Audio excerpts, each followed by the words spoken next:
All right, guys. Let me know if you guys can hear me. Kicking off our scoreboard show. Whoever the first folks are on here,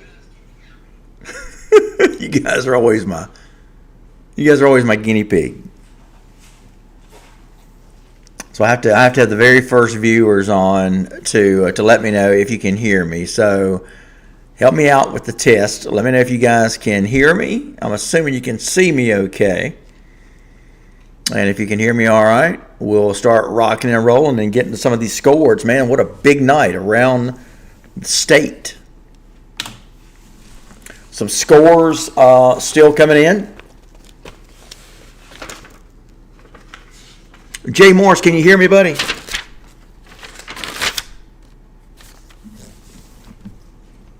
Joseph Matthews, can you hear me? Can you guys hear me? Give me a thumbs up. Let me know. Checking out the audio. Somebody help me out here. Jay Morris says not looking good for the Rams tonight. Joseph Matthews, Packer Nation. Thanks, guys. Appreciate that. Zuri Quintine. Am I saying that right?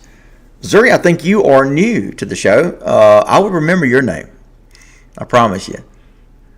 Thanks, Joseph Matthews. I appreciate it. So, man, what's happening with the Packers game? I was keeping up with it just before we went live, and I know the Packers were clinging to a 1-point lead, 18-17. Has that gone final? Joseph Matthews, I know you are. I think you're Packer Nation. By the way, guys, who was that said not looking good for the Rams tonight? That was Jay Morris. I can hear you good. Thanks, Jay. Appreciate that. So we are off and running here. Our Friday night scoreboard show. Toombs County 40-20 over Swainsboro. Joseph Matthews, it's still 18-17. Packers up in that one. Says it's not over yet. Fitzgerald Purple Hurricanes beat Brantley County 48-0. Homecoming. Hey, that's the way you want to schedule a homecoming game, right? You win big, not even close, no surprise. So no surprise there for Fitzgerald. Colquitt, Valdosta, heck of a game. You know, I knew it would be. I did pick Valdosta to win, but I'll be honest with you, that was just based on what happened last week. I do have an update, by the way, on Jay Lamar. It's something I've been sitting on. And I had promised Sean Calhoun that I would sit on it.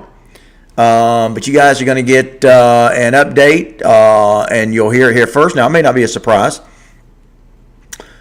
Greg Tanner, what's up, Greg? Yeah, big win for Richmond Hill. I predicted that they would beat Camden County tonight, and they have. I predicted that Richmond Hill would beat Camden by 3. They beat them by 4.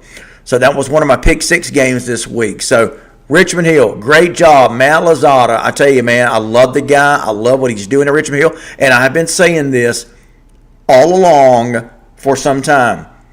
Let me see if I can get squared up here. I'm off center here. Anyway, so I've been talking about Richmond Hill. I'm going to get y'all's comments. I promise. I'm going to read every one of them. Richmond Hill is the school over there nobody pays attention to. They got a brand new school, brand new stadium. Nobody's been paying attention to them. Well, you're going to pay attention to them now because they're 2-0 in the region. And look out, here they come. All right. Tim Thompson says, Zuri says, yes, I'm new. Zuri, here's what we do, man.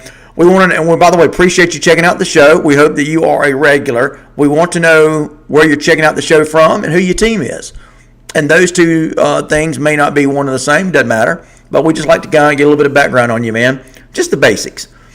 Joseph Matthews, fourth quarter. Brooks all over Lanier tonight, 37-0. No surprise there. By the way, I've said this all year long. I'll say it again. I have kept Brooks highly ranked in our ITG Next Top 10. I'm going to keep them there. I don't care what their record is. They started off slow last year. I think they're going to be right there at the end, and they're playing like it now. Jay Morris says Thomasville must have a good team. So I know Thomasville jumped out to a big lead in that game. I know Worth County was surging, trying to make a comeback. Has that Worth County-Thomasville game gone final? Let me know. And by the way, let me know where you guys are checking out the show from. So before we go any further, I want to go ahead and break this on Jay Lamar. So I've been in contact with Sean Calhoun, the head coach of the Colquitt County Packers. he told me that Jay Lamar's off the team. He asked me not to say anything until after this game tonight. He didn't want it to be a distraction. I promised him that I wouldn't say anything. And he is still going to give me an official statement sometime between now and Monday morning. And as soon as he does, we will release it here at ITG. Of course, we do the Sean Calhoun Coaches Show on Tuesday. But Coach Calhoun and I have been in contact with each other. He did tell me, look, I'd rather not say anything before the game. We don't want any kind of disruptions. But I know that I guess since probably middle of last week, Jay Lamar off the team. Now, this did not come from Coach Calhoun, but my understanding was there was some kind of sideline issues last week in the loss against Lowndes, and so that's where this thing started. But I was informed middle of the week that he was off the team. So I've been sitting on it. I know a lot of you have been reaching out to me trying to get an update on what's going on. I had pledged silence, though. And that's what you do when you have relationships with coaches. And that's how you don't ruin good relationships, by blowing. When they say not to say anything, you don't say anything. So that's the stance. But we will be getting an official statement. Look, here's the other thing. Sometimes you'll hear players get kicked off the team or they'll leave the team and then they'll come back a day or two. That still may happen. But Sean Calhoun is going to give me an update for sure. Johnny Holcomb, what's up? Johnny says Cats have about 10,000 yards of penalties. So the game is over? So does Valdosta lose to Colquitt tonight? Is that gone final, Johnny? Johnny says Cats have about 10,000 yards of penalties and dropped first game to Colquitt 18-17. So let me say this. I still like the Cats. This was a great game, kind of what you would expect from two slobber knocker South Georgia programs. But what a huge win for the Colquitt County Packers and Sean Calhoun after that debacle of a game last week against Lowndes. Listen, anybody that questions Sean Calhoun, and I've seen some of you do that, are you kidding me? The guy can coach. He can motivate. He has a great relationship with kids. You guys are quick to jump on the bandwagon. Same thing for Shelton Felton. He's a good coach, does a good job. These little games mean nothing. But the ability to bounce back, and like Sean Calhoun and Colquitt County did tonight, that's the mark of a championship coach. So, wow. I'm still blown away looking at Joseph Matthews giving it the final Packer 18-17. Incredible. Lee County. Look at Lee County. Big win. Speaking of bouncing back, we know all about the turmoil that happened over in Lee County this week. I did talk to Dean Fabrizio pretty early after what had happened over the weekend. We were one of the first to put out something about it after the official statement from Dean Fabrizio in Lee County Schools. Guys, I know all these coaches. I have a great relationship with these coaches. A lot of times I sit on stuff because, we want to be the first to put things out there, but at the same time, I am not going to ruin a good relationship with the coaches. These relationships that I have established, excuse me, guys, over the years. So that's how you maintain your relationships, but still, we will always be one of the first to bring you up to speed on what's happening. Isn't Jay Lamar a 4-star? Yes, he is. And now here's the other thing. And let me get to some of these comments, and I'll go back to the Jay Lamar situation. Cole Moore, Thomasville, 34. Wow. Thomasville, 34. Worth 34. Are you serious? Are you serious? Cole Moore just coming through here with the update, my man. Let me go back to this. Let me try to get caught up here. Let me focus here now. Lowndes scored 21-0 was the last we heard. Lowndes over Tift County. That was late in the fourth. Tift, and I'm kind of surprised. Tift just has no offense, it looks like. James Clements, Baxley, Georgia, Pirate Nation. I hear you, buddy. Nathan Sloan, Pack recovers fumble, takes down the Cats. Incredible. All right, so this is where Johnny Holcomb told me about the Cats have about 10,000 yards of penalties and lose their first game. Thomasville, 34. Worth, 34. Worth missed a go-ahead extra point with 145 less. Oh my gosh. Jeff Hammond. All right, we're going to keep an eye on that one. Cole Moore, thank you for that update. Lee County over Coffee, I mentioned that one earlier. Yes, Jay Lamar is a 4-star indeed. Thought the Cats were head and shoulders above the rest of the region, says Lauren Bunt. Okay, so I guess that's a shot at me. Look, they still may be. Do not let one game, don't get tickled over one game, okay? I'll tell you this, they put on quite a display last week, but fair's fair. They don't get it done tonight. I still think Valdosta, is still one of the best teams in the region. A 1-point loss isn't certainly going to change my mind, but big win for Colquitt County, I'll say that. Lauren, I don't know if is that man or woman Lauren, but let me tell you, it's a long season, okay? You don't get too high over one team, don't get too low over one team or one game, and I've been saying that there from the beginning of the season. I think Valdosta got the best talent from top to bottom. And be sure to quote me though when I'm right too. Nathan Sloan, go Pack Go. It's a huge win for you guys, man. Big win. Huge win. Have to give it to the Packer fans. That stadium was absolutely rocking with no noise, as Johnny Holcomb says. Listen, I've said it before, Jeff Herron, one of the top coaches anywhere, one of the best top 10 coaches in the United States of America, recently retired. Of course, you know what he did at Camden County. He told me, Jeff Herron told me, when I asked him about all the intimidating places to play wherever he's been, he told me number one was Mac Tharp Stadium. He said he took teams in there. It was so loud, the assistant coaches could not hear each other. By the way, I don't know if my buddy Jose is in the house yet, but I told him I was going to wear the Thomas County Central shirt. So I'm actually representing two 5A teams tonight. I'm representing the Houston County. This is the hat, part of a box of swag that I got from Jeremy Edwards, who, by the way, Houston County had no problem tonight over whoever it was they played. And I'm telling you, I think everybody right now, to a man, figure of speech. Okay, don't you females get offended. But let's just say to a person, I think everybody understands that this HOCO Thomas County Central game could become your Region 2 5A championship game. I mean, let's face it, they are on we'll get a couple of teams, a couple of big games that are on the way to a major region showdown. The other one is going to be Carver, Columbus, and Sumter County, who both won big tonight. So there you go. Joseph Matthews, Tiff County, you on the clock next week. I know the Hog Pen was rocking tonight. Big win. Juancimo Villalobos, what's up, brother? Been looking for you, man. What's up, Phil? What's up, Juancimo? Been looking for you. Gainesville beat Seconder in a close one, 41-14. Next week is Gainesville at Milton. Go Big Red. Yeah, we were there last year at Gainesville for the Milton-Gainesville game. That was our ITG Nets game of the week last year. Boy, that was a good one, man. Gainesville led in that game for a while, then Milton took over.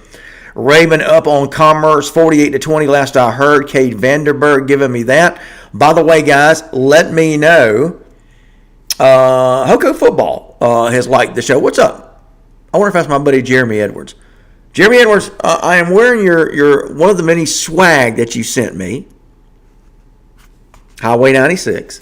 That's the big tagline for HOCO. And I'm wearing the Thomas County Central shirt that my buddy sent me. So, love the shirt. Raymond, Brandon, I hear you, brother. All right, wow. Can you guys believe this? Thomasville Worth, 34-34. They're about to go to overtime. Oh, I love it. I love it. It don't get any better than this, does it? It does not get any better than this. I love it. Tim Thompson followed Toombs County 40, Swainsboro 20. Now, that was one of my pick six games. Toombs 40-20. I had picked 21-14, Toombs County to win that one. I think, Tim, was that you? Somebody said that I didn't give them enough points. I may not have. By the way, another pretty good night on my pick six, and this was a tough week. I did pick Richmond Hill to beat Camden County. So let's take a look at it. Lo and behold, guys, looky look. Who's the top Region 1-6A? Right now, it is a tie between Richmond Hill and Lowndes. How about the Richmond Hill Wildcats? Matt Lozada. By the way, I got some Richmond Hill swag in the room. I probably need to go put some of that on next week. Love it. Wow. Love it. Just love you guys checking in. Let me know where y'all are checking in from, man. Appreciate all the viewers tonight. Let's talk some high school football. Anything on that Peach County Darty game up in Fort Valley? That thing was pretty close. I know Peach County got onto a big lead, and then Darty come rambling back. I know my buddy Andrew Watkins. Tim Thompson says Toombs outscored Swainsboro in the second half by 14. Cole Moore, yes, indeed, buddy. Richmond Hill over Camden, 24-20, so that is the final. Yeah, I had picked Richmond Hill 31-28. I picked Richmond Hill by 3. They win by 4, so I was pretty close. I've been pretty good on my pick six these past couple of weeks.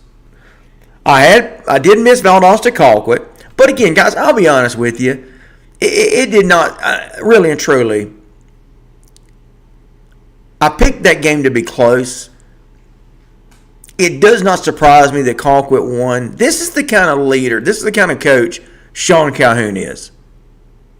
Okay? They ran Sean Calhoun, and I'm standing up for him. I'm sticking up for him. They run Sean Calhoun out of Carrollton because he didn't win the state championship. And his successor has pretty much done the same thing. That is, not won a state championship. And look, I'm not trying to take shots. But Carrollton's head coach is making a ton of money. I mean, a lot. They backed up the Brinks truck for him. But over $200,000. Cole Moore, thank you for that, buddy. Peach all over Darty, 50-20. That I thought that may happen. Andrew, there's Andrew Watkins. Andrew, I know you'd given me an update earlier. What's up, buddy? Yeah, so you and Cole Moore are giving me the final on that game. Peach County, 50-20. Cairo. How about Cairo, by the way? Congratulations to David Coleman, head coach over at Cairo. That guy has been vilified. People talk about we need to get rid of him. I saw some of your comments online. And David Coleman has done an excellent job at Cairo. Is doing an excellent job. Has anyone, James Rando,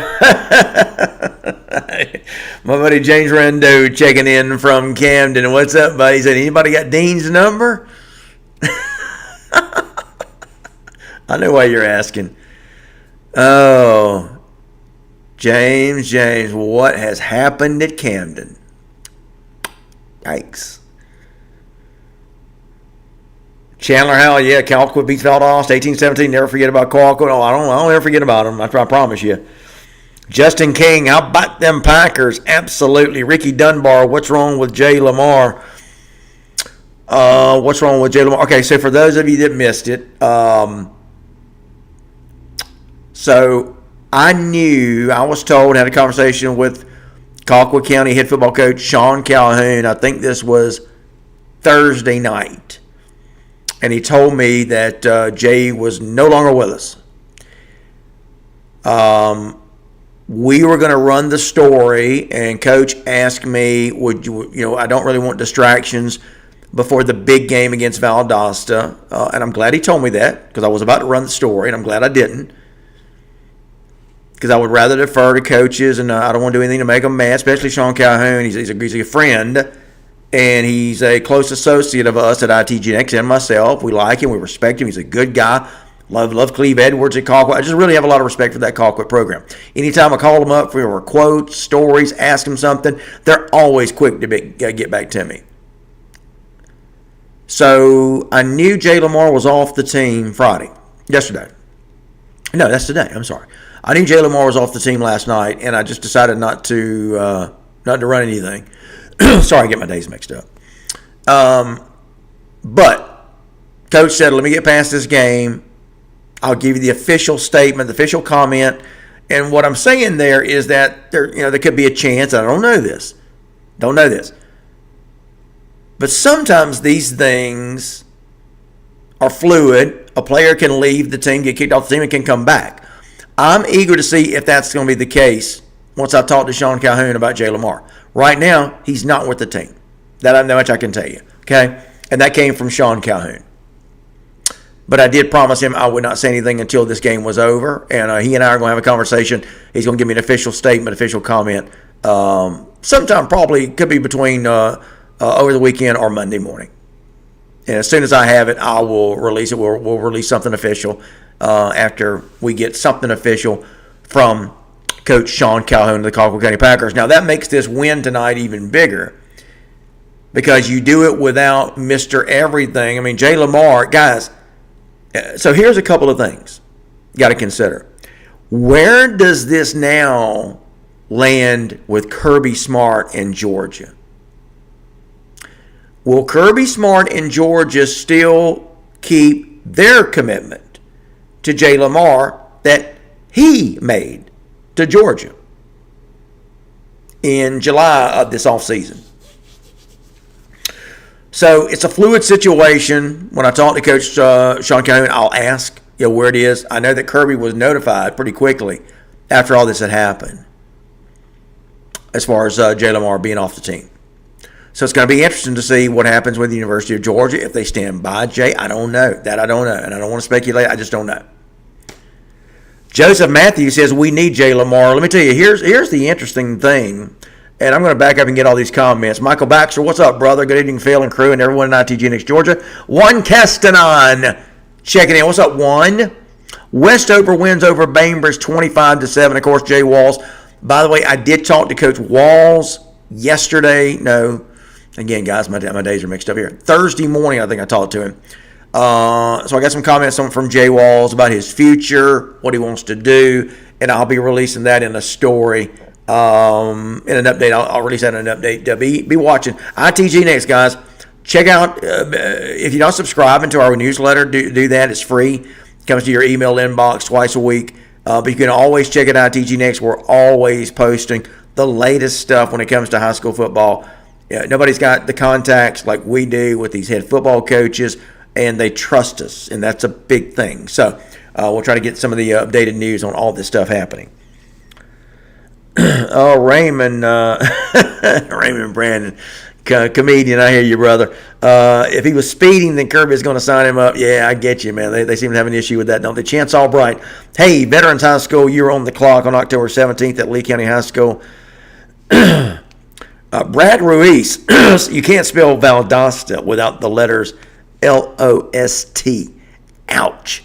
Worth County wins over Thomasville. Wow. What a come-from-behind win for Jeff Hammond and the Rams. 40-34.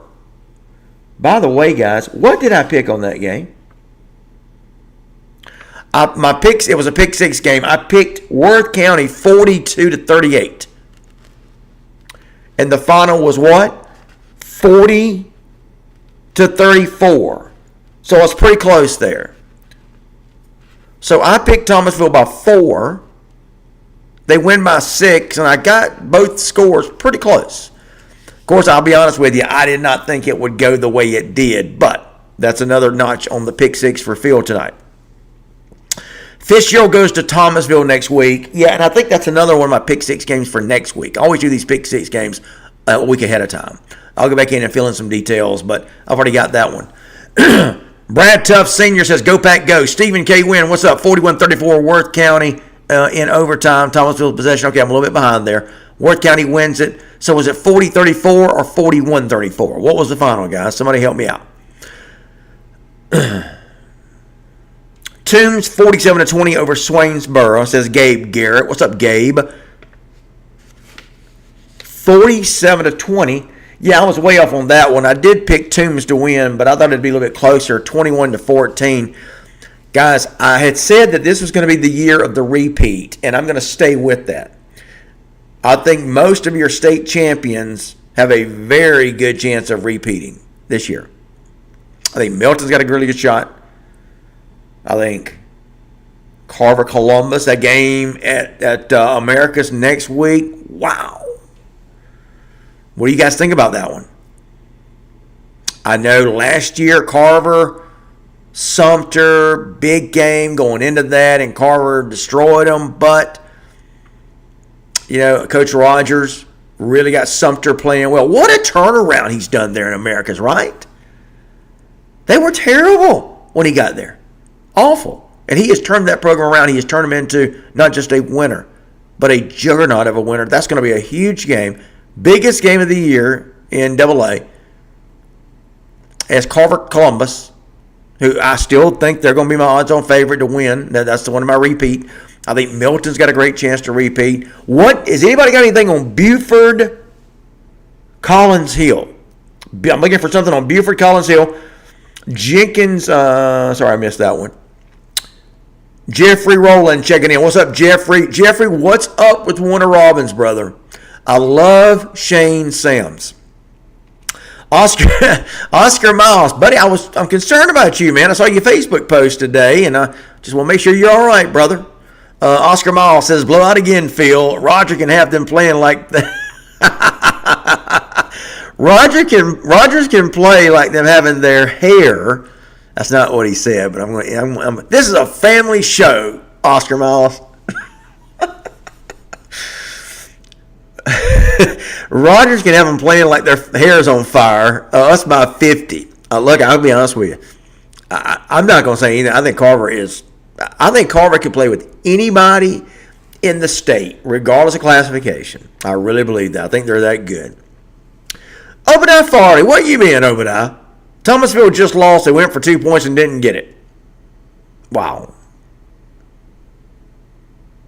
So what was the final? I thought it was, okay, so Worth County wins at 41-40.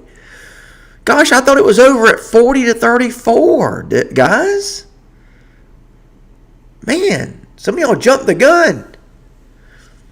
All right, in case you missed it, again, I know we got folks just tuning in late.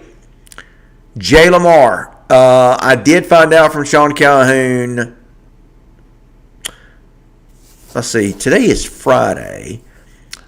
It was Wednesday night. No, last night.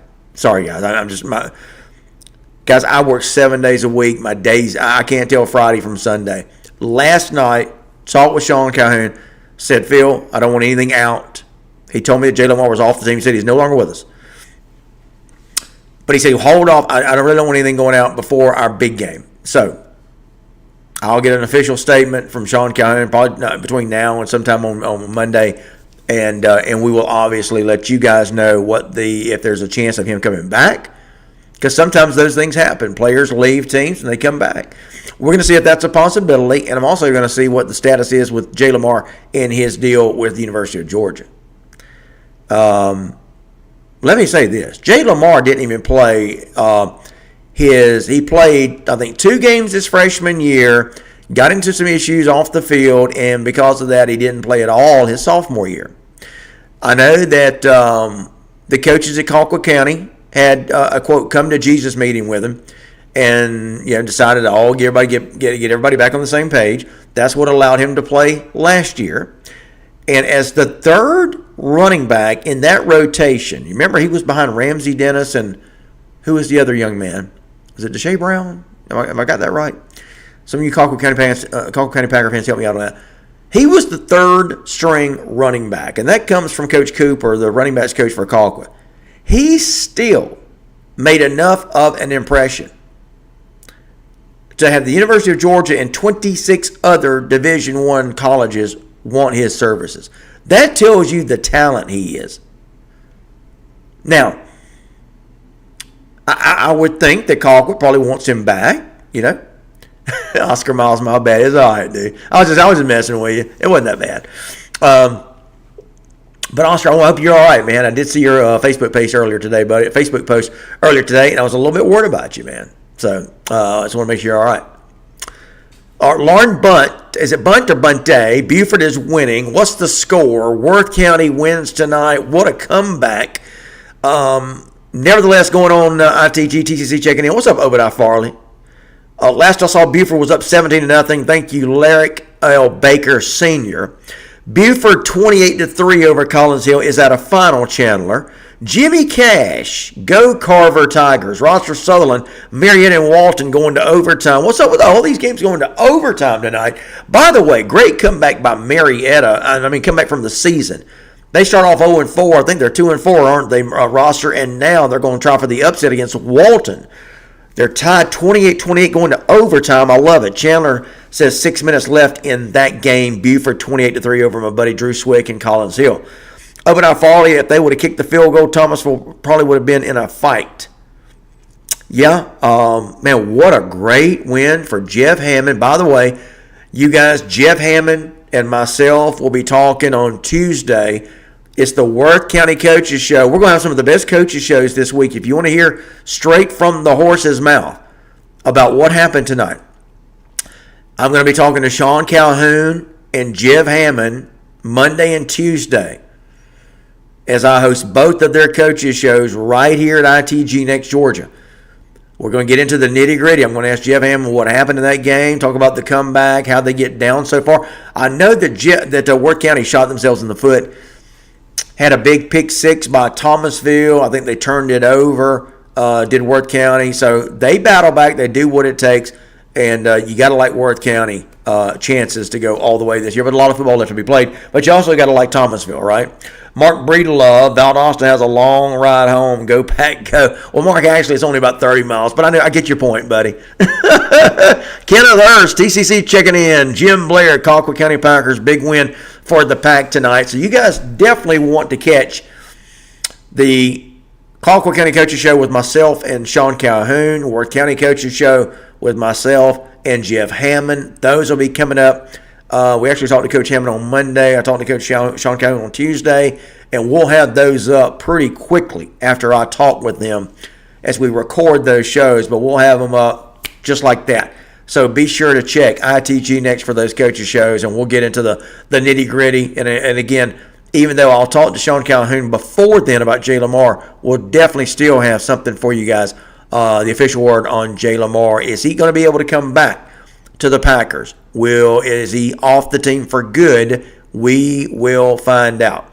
Stephen K. Wynn gives us the final. Lee County 35-14 over Coffee High. Tonight, I think the game was over in Douglas. That's a big win for Lee County in light of everything that's happened with Dean Fabrizio. Kimberly Henry lounged 35-0 over Tiff. No surprise there. I guess I am a little surprised. I thought Tift would be a little better this year. I thought they were making progress from last year. It looks like they've regressed a little bit. I'm a little surprised. Listen, Jeff Littleton is still the coach, and by the way, that's another one of the coaches shows that yours truly hosts here at ITG Next. We've got some great coaches show coming up this week, guys, and you'll hear from the coaches themselves. I'll ask Coach Jeff Littleton, what's happened at Tift. So we'll talk with him about that. Claudia Noel Maine. What's up, Claudia? Lowndes Vikings won. Yes, they did, Claudia. Lowndes 2-0 in region. Yay. Congrats, Lowndes Vikings. Amen. Amen, Claudia. Thanks for checking out the show. Appreciate you.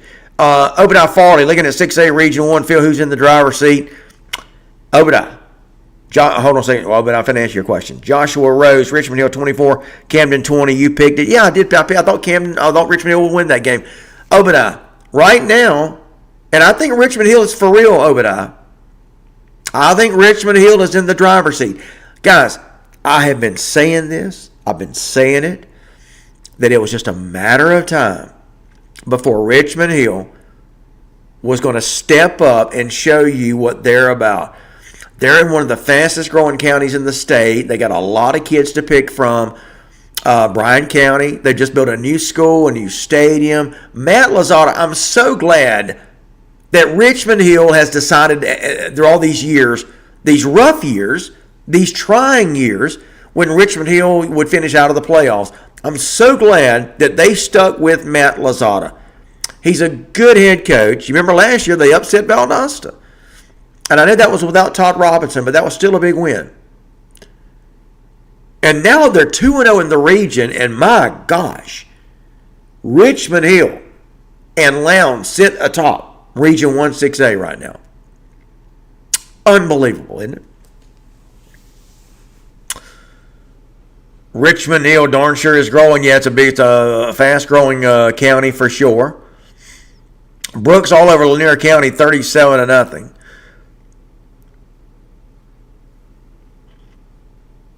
Jim Blair, they still got to play them Wildcats. Yeah, they do. But again, like I mentioned, listen, let me tell you about Richmond Hill. So they beat Valdosta last year. The year before that, I think it was Lowndes they beat. So Richmond Hill doesn't get, they're the kind of school, man. They go in with, it's us against the world. They don't get intimidated. They don't go in and feel like they're the underdog. And I'll be honest with you, when Richmond Hill beat Tift County last week like they did, 35-10, that made me go, whoa. Yeah, I thought that was huge. Huge win. So big win tonight for Richmond Hill for sure. All right, looking for an update on that Marietta Walton game. Roster Sullivan, are you still with us? I know that thing went to overtime. Was it 28-28? But Farley, do you think Thomasville head coach will get some heat because he decided to go for two and not kick the field goal? No, I don't. Coach DeLay has done a fantastic job building back up the Thomasville program. Guys, for those of you that watch my shows, have listened to me, even when I did the radio show, the Valdosta Morning Sports Drive on radio, when I've done the Extra Point, which I still do, and now this show, I've always said how important it was for Thomasville to be good in football. Even with what's going on at Thomas County Central. Really no connection. I mean, Thomasville Central is a 6A school, 5A school. And Thomasville is a 1A school. They're a smaller school. They're city school. But I've always said it's important for Thomasville to be good in football. Why did I say that? Because of all the tradition, the history, the heritage that Thomasville has. I mean, they are one of the long-standing historical football programs. Dr. Jim Hughes, Coach Bobo, Mike Bobo's dad, coach there. Lauren Bunt. Is it Bunte or Bunt, Lauren? 34-3, Buford wins. I got to be honest with you, Buford is looking, and again, I said this for the season. I think Buford is your pick every year to win the state championship. I think that they've had the talent the last 5 years to win it. And I think they are going to be very, very, very tough to beat. Now, having said that, for whatever reason, Buford has crumbled in the playoffs. They did last year, much to the chagrin of the Buford faithful. So it's going to be interesting to see if Buford can carry it through and continue to play like they play in the regular season when they dominate everybody. They've got to show they can do it in the playoffs.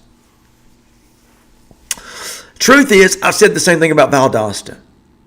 I think Valdosta is still one of the most talented teams in the state of Georgia, despite what happened tonight. Look, that's just what happens when give Colquitt credit. They looked at film this week and they took a team that scored, 79 points, 69 being facetious, 63 points over Camden. And tonight put forth a great defensive effort to hold Valdosta to 17 points?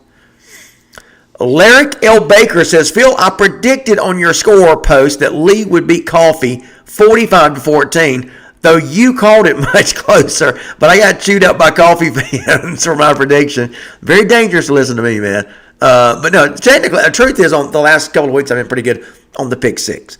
Obadiah Farley, technically speaking, Thomas County Central is a 4A school, but hey, really? Obadiah, I did not know that. So you're saying school enrollment-wise, they're a 4A school. I did not know that. Devin Young, 41-40, Rams in overtime. That's a big, big, big win for Worth County. I thought they were out of that game. I mean, we were hearing scores. I was keeping up with it on ScoreStream, and I know Thomasville got out to the huge lead. Has the Cook game gone final, by the way? I'm looking for a final on Cook-Pierce. Looking for a final on Cook-Pierce. I had predicted Pierce to win that one 30-14. Does anybody have a final on Pierce County Cook tonight? A lot of great football going on around the state. But again, to finish my thought on Richmond Hill, I thought that Richmond Hill at some point would step up and take over the reins, at least not finish at the bottom of 6A, and this looks like is their year. Matt Lozada is finally going to get the love and appreciation and the respect that he deserves. He's a great man. He's a great coach. I like him a lot. Mark Breedlove. Valdosta played the wrong quarterback in the second half. Number 11 had them up. He switched quarterbacks, and the game changed. Mark, why would he have done that?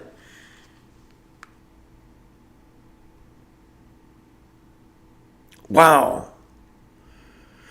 I do want to say this, too.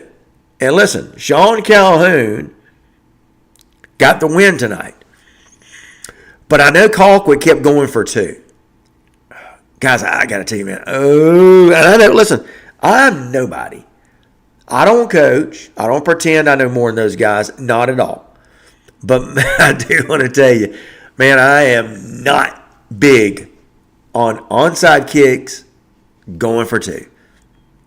That is not my thing. Take the points. And like I said, I get the strategy. I get it. Colquitt, they were down 14-12. I think that was the score at halftime, right? They went for 2 at the end of the half, didn't get it. They scored the touchdown, go for 2, didn't get it. I mean, you just kick those extra points, man. Come on. Get the points. You keep going for 2. 2-point conversions are hard to make. I'm all about the sure thing. That's why I am not a gambler. Okay? I would be a terrible gambler. Okay? If I go to the table, if I ever do, I've been to one casino in my life. I won like $200 and picked my money up and walked out. I'm like, this is a good night. And I know I'm rare. Most people would have kept rolling it, letting it roll, and they're going to walk out with nothing. See, I'm not like that. All right, Lyric L. Baker. People fail to realize that Colquitt and Valdosta is actually a bigger rivalry than Valdosta and Lowndes. Yes, it is, being that the rivalry dates to literally over 100 years. Yeah, I think that is the South's oldest rivalry, if I'm not mistaken, high school-wise, isn't it? Open up Farley. Phil, what's your biggest upset tonight? Let me look. Let me think.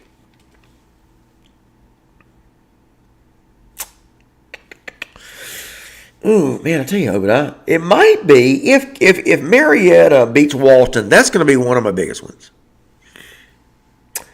Obadiah,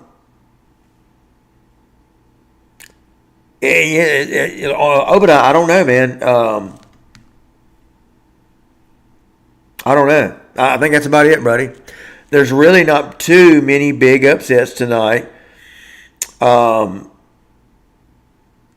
Yeah, so I don't know, buddy. I wish I had like some big dramatic game to give you, big dramatic finish to give you, but I don't. I would say Marietta if they beat Walton. I know that game was going to overtime. Ross or Sutherland, you got something on that? Let me know. Joseph Matthews says, if we missed the 2 points the first time, we shouldn't have went for it again. Joseph, are you talking about Colquitt? Yeah, look, I'm with you, man. I mean, when you go, how many times did Colquitt go for 2? Was it 2 or 3? And listen, I'm not second guessing Sean Cohen. I don't want that to get back to it. That's not it at all. I'm just saying, man, you go for 2. If you go for 2 the first time, you don't make it. Just kick the extra points. Get the points. Get the points. Take the sure thing. Okay, thanks, Joseph. Yeah, I'm with you 100%, brother. I would have gone for 2. You don't make it, kick the extra point. But again, it worked out for Sean Calhoun. And as they say, hindsight's 20/20. But I'm not. But that's not why I'm saying that. I remember when I heard that they were going for 2. Somebody was at the game and said, "Hey, Colquitt's going for 2 again." They missed it twice. I remember thinking, "Kick the extra point." That drives me crazy. Joseph Matthews 3 times? Really? They went for 2, 3 times. If you have just tuned into the show, again, I had posted that we'd have something on Jay Lamar.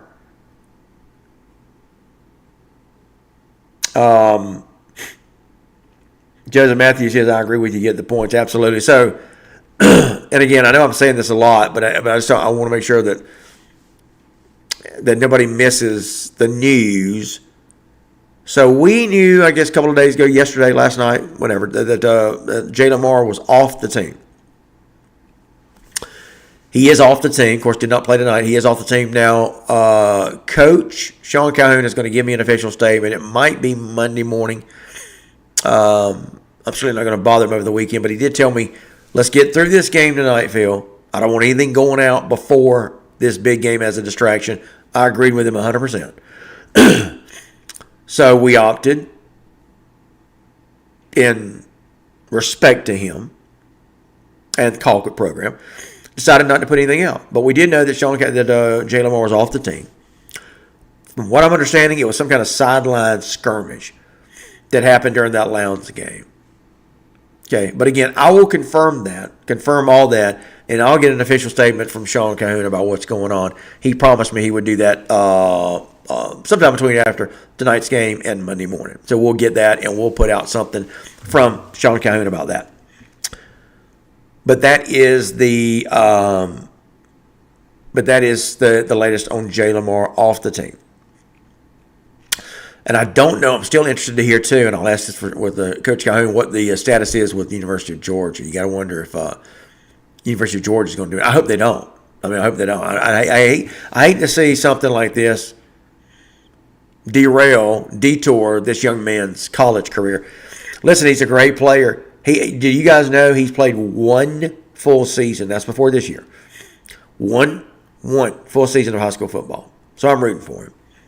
Marietta over Walton, 41-38 in 2 overtimes. Wow. So there's your upset, Obadiah Farley. What a great win by Marietta. Cameron Duke coming back to do a good job coaching that Marietta Blue Devil football team. Yes, we concur with Obadiah Farley, wishing everybody safe travels to every individual coach and player, radio crew, and fans coming back home. Absolutely. Michael Ward says it may have been a health issue with the kicker for Colquitt. Not sure, I wasn't there. Interesting. Now, obviously, if that's the case, you got to go for 2. Okay, then that changes everything. Mark Breedlove says Colquitt kicked 2 field goals in the first half. 6 second half. Where you at? 6 second half, we went for 2 twice. Okay. So if he kicked 2 field goals in the first half, sounds like it may not have been a health issue. Maybe it was just a choice to go for 2. But I am not a I'm not a big fan. I'm not a fan at all of going for 2. I'm just not. Yeah, I'm just not. Take the points. Nancy Sullivan Burrell. Worth wins 41-40. What a game.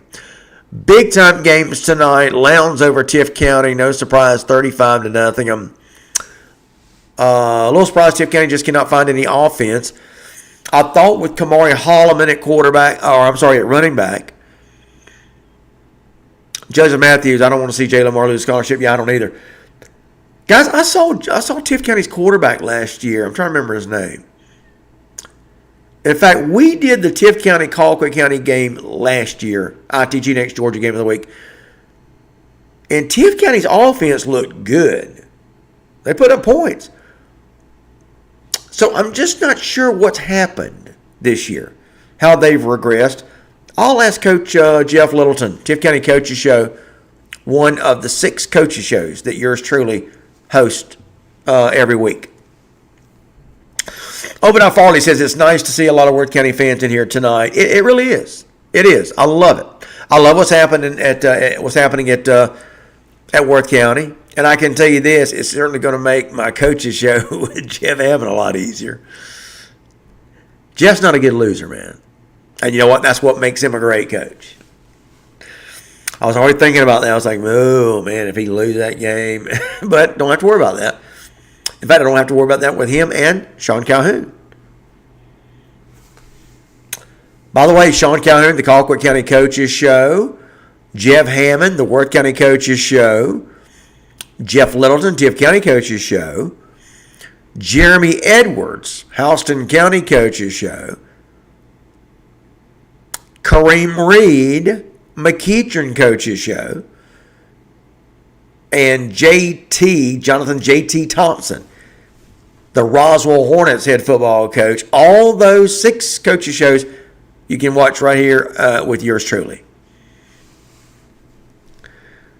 Lyric L. Baker Sr. says the most gutsy 2-point conversion I've ever seen was the Colquitt 2-point winning conversion in the playoffs with 19 seconds left down in Kingsland. I was there, buddy. I was on the sidelines. Speaking of Jeff Hammond, by the way, small world, Lyric.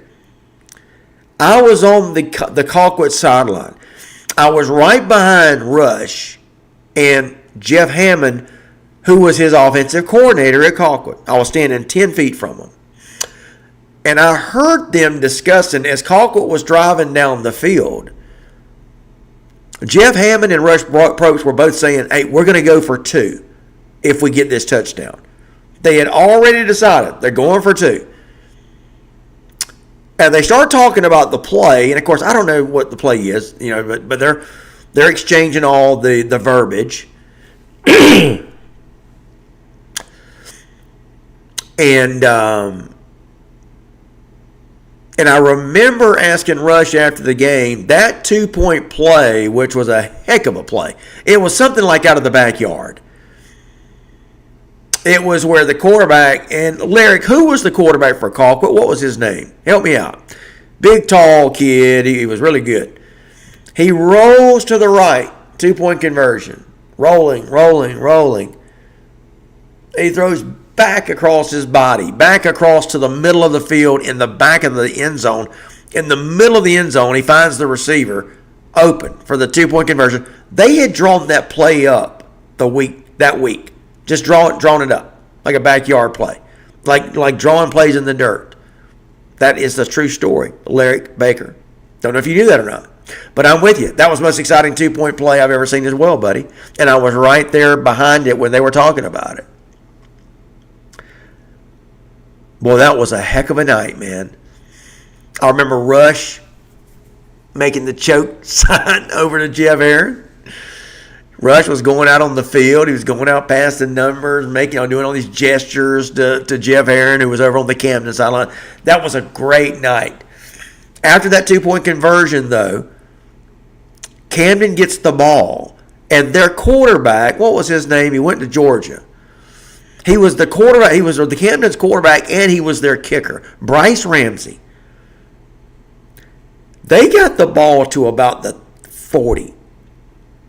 And Bryce Ramsey signals for the field goal unit. There's no time. They don't have any time else left.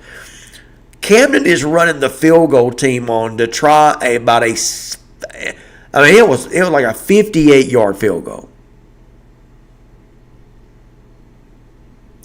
They snap it with no time left. Ramsey is clapping his hands like, snap the ball, snap the ball, snap the ball. And that young man puts a foot into the ball, and it sounded like a cannon going off. From 60 yards, just wide left. He had the distance. That whole thing was so exciting, guys. That was probably the most exciting last 5 minutes of a football game I've ever been a part of. True story. All that's true. Larry Baker, you remember what I'm talking about? Anybody else was there? It was Bryce Ramsey. Oh, I'm talking about the Colquitt quarterback. Yep. That was a heck of a play. That's why Jeff Hammond and Rush are two of the best play callers, two of the best offensive minds, and Jeff Hammond continues to show his stuff as the head coach at Worth County. Luke Nelson, ladies and gentlemen, to what do we owe thee? Big Buford is in the house. What's up, Luke? Always enjoyed cutting up with my buddy Luke. Big Buford wins 34-3 over Collins Hill. Luke, I don't know if you heard me or not, bud, but look, no reason Buford should not win state championship, man. You guys have got all the talent. Yeah, and I think you've had all the talent before. Got to put it together. And look at what I was saying earlier, man. You got to find a way to make it count in the playoffs. And I know I'm preaching to the choir. I know you know that. But that's what Coach Appling and Buford has got to do. They've got to find a way to get it done in the playoffs. Just like Valdosta. I think Valdosta and Buford have had state championship caliber talent the last couple of years. No reason that Valdosta goes to Carrollton and gets and they're out of the game by the middle of the first quarter. No reason that Buford loses to whoever it was they lost to last year. Who was that? Who they lose to in the playoffs? Is it Mill Creek? Or I can't remember. But I remember Buford fans were upset, and I know why. Because you got the talent. I mean, look at all that talent you've got.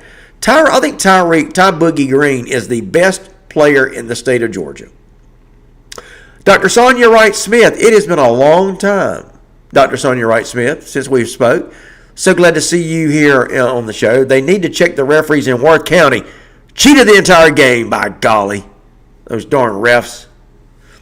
Nathan Sloan, Camden was number one. Best game I ever saw. Me too, Nathan.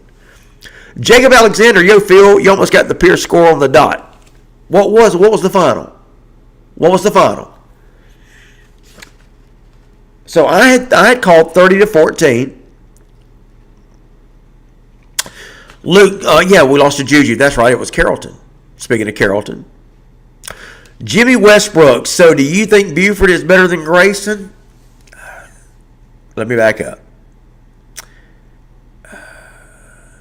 I think that's a coin flip game. That's what I think.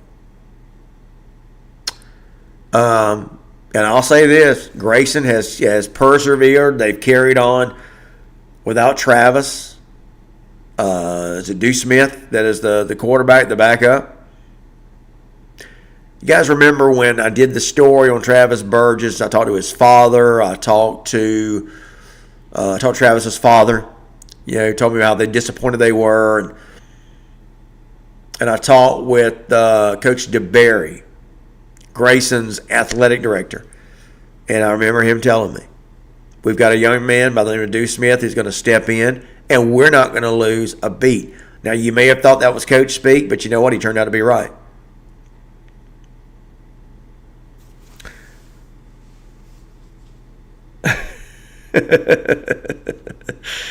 Dr. Sonia Wright-Smith, hey, Phil, I'm hurt right now. I know what you mean. I'm hurt right now, though. Still love my Thomasville Bulldogs. I hear you. It is so good to see you, though, for sure.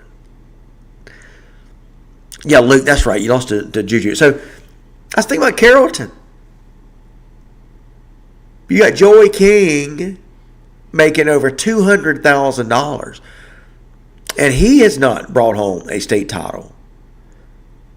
Coach Appling, now Coach App's won 3 of them, I think, hadn't he, Luke? So, not going to throw any shade his way, but I think it's about time that Buford wins another one. But Jimmy, I don't know. I'm not going to say Buford is better than Grayson. I just think that Buford has got year in and year out is what I'm trying to say. I think they've got the talent year in and year out, Jimmy, to win the state championship. Right now, it's Grayson is on quite a run. And if those two teams meet, and I don't know where they would meet in the bracket, somebody can let me know about that. But let me know if where Grayson and Buford are scheduled to meet up. Matthew Dunn, Phil, you just tell those Thomasville folks the refs can't score 35 points in the second half. Well, you can tell her yourself, Matthew. There's Dr. Sonia Wright-Smith right here. And I think she was just letting off some steam. I think she's cool.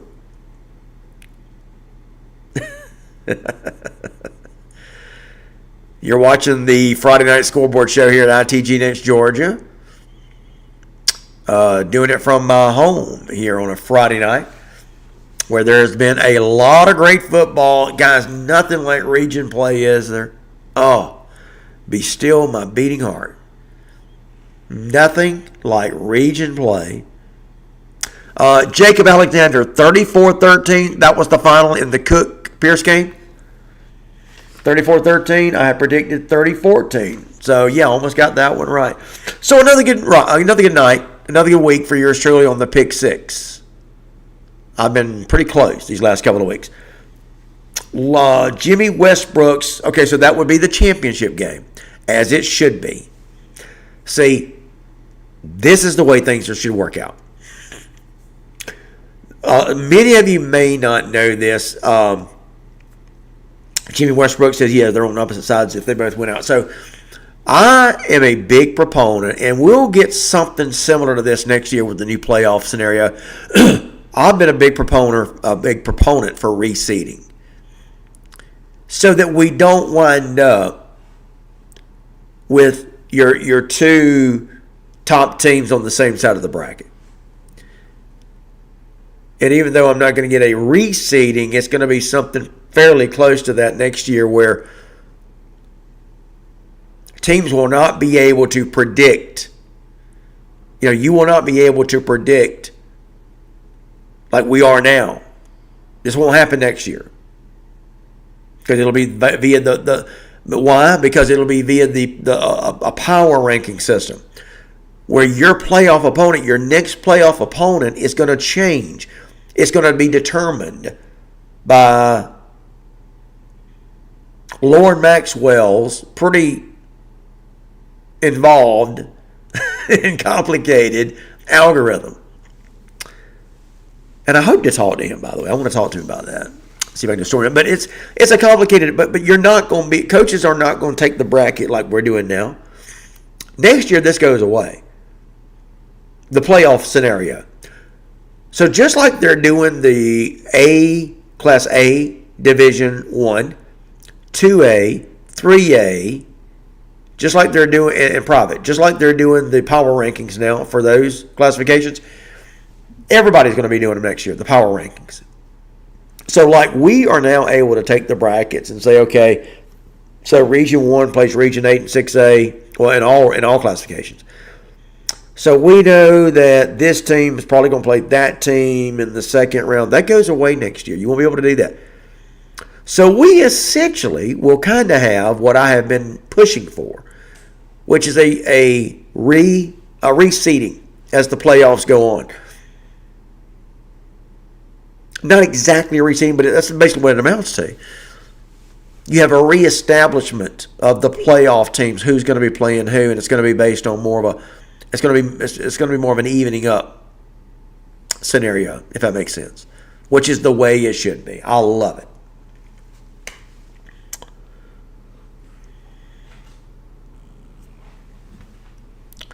All right. Let me refresh this chat here.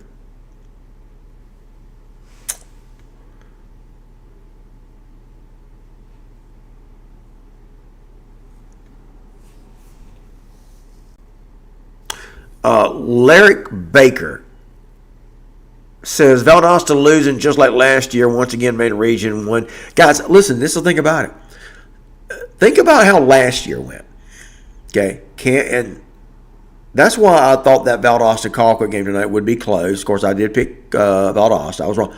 But last year, remember Valdosta beat the stew out of Camden. That was after Camden had run the table through their first 5 games last year, just like they did this year. It's because they're not playing anybody. I mean, you play these cream puff non-region games. Now, Lowndes has done the same thing, but it has not hurt them. Lowndes has continued to rock and roll. My only point in that is I really couldn't tell how good Camden was going to be. So when Valdosta beats the stew out of them like they did last year, that was the same thing happened last year. If you guys remember, Camden came to Valdosta, and Valdosta, it was a very similar score to this year. Beat them about 30, 40 points. And then the next week, Colquitt lost to Valdosta 7-3. So it was a tight game. And then, of course, as we know, Colquitt had beaten Lowndes last year in that humdinger of a region opener between those two schools. So Colquitt has done what they did last year, only in reverse. Colquitt starts off 1-1. Trajan Bodie. All right, so you don't know about the Jay Lamar situation. I'll bring you up to speed. I know a lot of you are joining the show here in progress, and I'm going to bring you guys up to speed on what's happening. Give me a couple of minutes. Quick drink. Let me get something to drink. Quick drink, guys.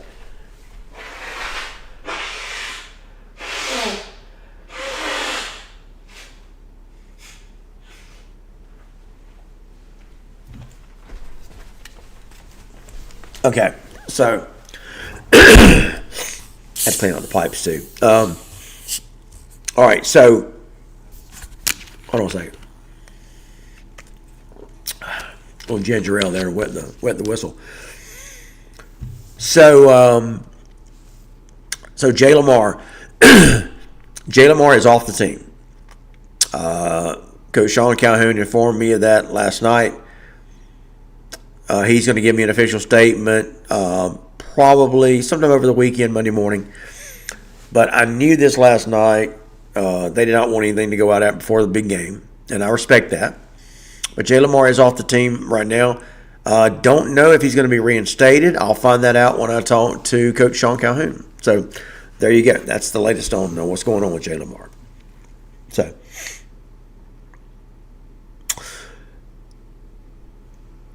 Larry Baker, you might be on to something, Phil. Year of the repeat. Yeah, Jacob, yes, commercial break. I don't want to take commercial breaks, man. That's it. I have to, stand up and I had to clean out the pipes, man. I don't want to do that on the camera. And then I had to get me a little ginger ale, something to wet the whistle.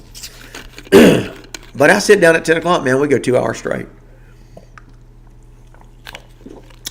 I'm a beast, man. All right, so just like last year, Colquitt. They win over Lowndes, and they lose the Valdosta game, which, by the way, if you'll go back and look, I said, before this year started, I said that this Valdosta Colquitt game was going to be a make-or-break game for the very reason of what could have happened and what did happen tonight. Guys, that was pretty much a must-win game for Colquitt tonight. You Packer fans should be pleased with your head coach. Backs against the wall.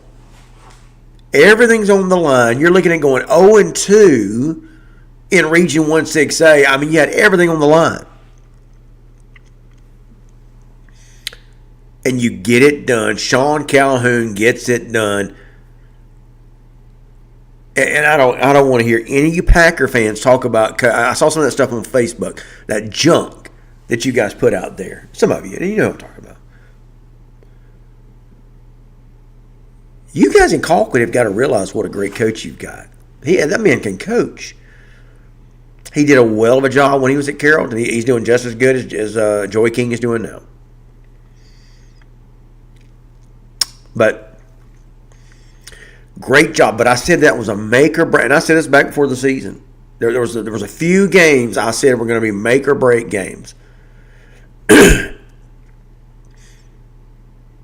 And I said before the season, I said the Valdosta Colquitt game will be a make or break game. In fact, I remember me and Mark had kind of gone back and forth about a couple of weeks ago. Mark said, well, I don't know if it's a make or break game. By the way, Mark couldn't join me tonight. Hopefully Mark is watching. If you are, Mark, hope you're doing well. We got this, brother. Hope you're enjoying some downtime with the missus. But I had said that this was going to be a make or break. And Mark didn't necessarily agree with me. And I understand his point. But look, you don't want to go. If Colquitt would have gone to 0-2, and look, woulda, shoulda, coulda. If and buts were candy and nuts, we all have a Merry Christmas too. But Colquitt is not 0-2. They're 1-1. But I'm just saying that's why this was a make or break. That's a big, big win for Colquitt tonight, and I'll move on. Because I know we got fans other than Colquitt in here. I get it. Jacob Alexander, did he say Jay Lamar was on the team right now? Yes, that is what I said. On that, at least that was the latest I had last night.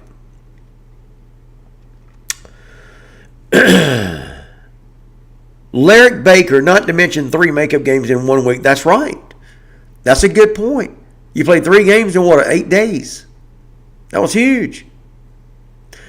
By the way, guys, we got some big shows coming up the next couple of days. I'm going to be talking with Jeff Hammond, Worth County Coaches Show. I'll be talking with Sean Calhoun. Those will take place first of the week. Although I hope to have a conversation with Sean Calhoun either this weekend or Monday morning. Probably going to be Monday morning. Sean Calhoun is going to give me an official comment, official statement, official update, the latest on Jay Lamar. But I did know last night that he was off the team.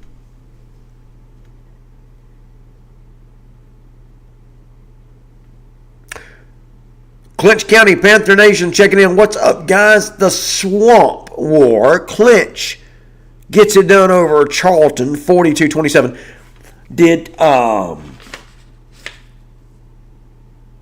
Looking for something, by the way. Some of you North Georgia fans help me. I need to get some of these. I know Roswell walloped Johns Creek tonight by I think it was 56-0, 60-0. Does anybody have anything on McEachern? McEachern, another one of the coaches shows that I do. What do we got on that?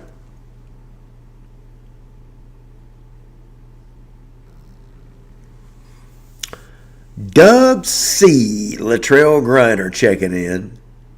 What's up? Yeah, Larry Baker, you might be on to something. Phil, year of the repeat. I think this is the year of the repeat.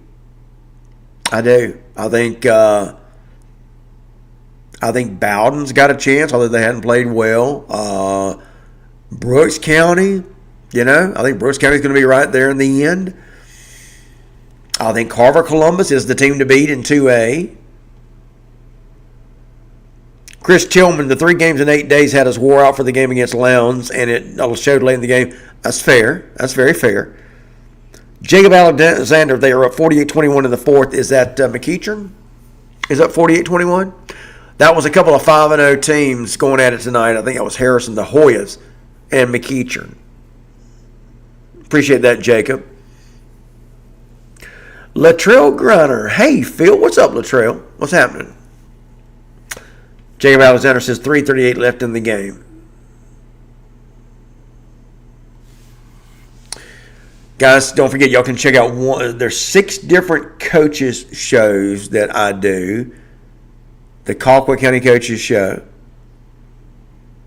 McEachern Coaches Show, Worth County Coaches Show, Tiff County Coaches Show, Roswell Coaches Show, and the Houston County Coaches Show. We got some big teams. Some big-time coaches to talk to. By the way, I got this swag. It's part of the swag box that Jeremy Edwards sent me. Yeah, Jake, Joshua Chase Garnto. What's up, brother? Phil took, Lowndes took Tiff to the woodshed 35-0. Sean Brown says the refs did a number on Thomasville. I'm not from there. I'm in Decula and watched the game. It was very disturbing watching all the calls. Well, now I want to ask you guys something. Okay. And I get it. I have been against the refs before. Okay. No, I'm with you. What do y'all think the motive is for these referees? Just asking. What is the motivation for these refs when y'all are criticizing them and these refs, they cheated? I'm just asking. What's the motivation there? You think they're paid off? Or, it's kind of tough to do in this world. Because somebody's going to talk. I'm just saying. Chris Tillman. Hey, Phil, what's the latest with the Lee County's coach? Chris Tillman says money. He is serving he's on a leave of absence. From what I understand, he's expected to be back. Don't think he's been terminated or he's resigned. He's just taking a leave of absence. Trying to take care of some issues, my man. And he's a good friend of mine. I like him a lot, and he's a good head coach. So Phil, I'll ask again: is Lowndes legit? Is Colquitt that good? Is Valdosta not as good as people thought? No. So let me answer your questions. Lowndes is legit, no doubt. And let me, Josh, before I answer your other questions, I have a question. Josh, how did a Lowndes defense that lost all of its starters get so good? Help me out there. Just asking. Did we have some reinforcements move in? I don't know. I'm just asking. Because I tell you, I talked to Adam Carter in the off season, when I did the Lowndes County preview, and he said, the Lowndes 2025 Lowndes will have some issues because we lose all but one starter on defense. That's why I had thought this might be a little bit of a struggle this year. I mean, the coach himself said it. So I'm just trying to figure out how that defense got so big all of a sudden, got so good all of a sudden. Help me out there. Just curious. So your second question, is Colquitt that good? I still think the jury's out on Colquitt. I'll tell you this, they beat a pretty good Valdosta team tonight without their top running back. So I think that says something. I think Colquitt is a little better than we're giving them credit for. And then your last question was what? Where are we at here? Okay. Is Valdosta not as good as people thought? No, I don't. Listen, guys, I'm not going to get carried away over one game. I know a lot of people do. I'm not going to do that. I think Valdosta has got a lot of talent. That was a battle of two really good programs tonight, and it was a 1-point game that happened to go Colquitt's way tonight. I know Valdosta, Johnny Holcomb was on earlier, said Valdosta made a bunch of mistakes. I'll say this too, and I like Thomasville a lot. I like Coach DeLay. I like Coach Ham. But from what I understand, the whole reason that Thomasville got out to that big lead was that Worth County made a lot of mistakes. Is that true? Somebody help me out with that. So you see, sometimes it's other teams' mistakes that allow teams to stay in games, to win games. So that may have happened. Sean Brown says, I promise, I'm just calling it like I said the game was watching from. I get you, Sean. I'm with you. I don't know. I'm just, it could be where referees have a personal preference. That's possible. Excuse me, guys. Oh, Lord. Obadiah says, I'm going to send you the video. I got the video. I'm going to send it to you. I got video proof. My man Obadiah. Love it. J.E. Woods. Good evening, guys. I'm late tuning in. Mill Creek 37-17 over Dacula. I know it's Dacula. I just like saying that. It's like Dracula without the R. By the way, J.E. Woods, I don't know if you can answer this for me or not. What happened to Alatoona? That used to be a good football program. In fact, there's a number of these programs, and maybe you guys have got a couple of questions about, whatever happened to this team or that team. Like, whatever happened to River Ridge? They had that one big season. I can remember when Whitewater used to be good. How many of you remember that? I mean, I can remember when MLK was good, when Stevenson was good. I'm talking about really good. Whatever happened to those teams? I'm just curious. What happened to Brookwood? What happened to Parkview? I will say I think Adam Clack is going to bring Parkview back. What a great hire that was. That's just what my brain works that way. I just kind of think about these things from time to time.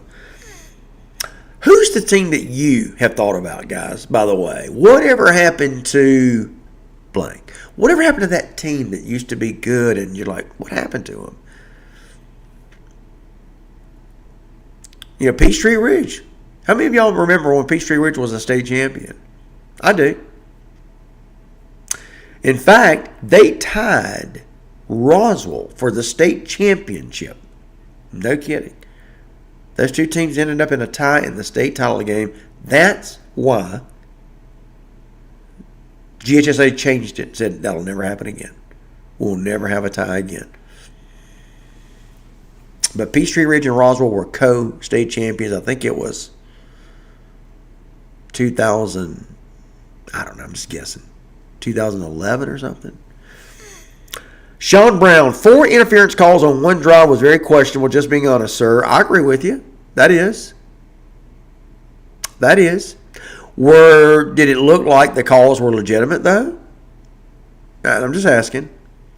This kind of reminds me of that that Colquitt game where Colquitt seemingly had the state championship won. Was it North Gwinnett? And Colquitt kept committing penalty, and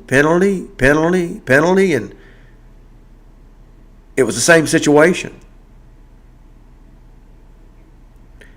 And they allowed North Gwinnett to get down and kick a field goal and win the state title. That was unbelievable. Kind of reminds me of what we're talking about here. All right, Joshua comes back to answer my question about what happened to that Lowndes defense. They found some people somewhere, didn't they? They're hungry, man. They have a leader in Malik Reddick and Anthony Martin. Okay, buddy. I got you.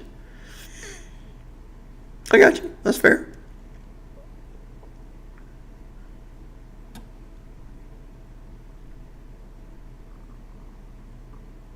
My man Chris Tillman says money is the answer. I love it. Armand Rashad says Brookwood. Yeah, whatever happened to them, man? Valdosta and Colquitt is one of the best rivalries in football, period. The records can go out the window when they play. That's good point, Chris. Very good point. Peachtree Ridge and Roswell, 2006, 2004, 5 and 7 was Lowndes. Yep. Peachtree and Ridge, Roswell, 2006, they tied. I'll never forget. I was watching that game, and those two teams, they didn't know what to do. Nobody celebrated. You just won a state title. Or did you?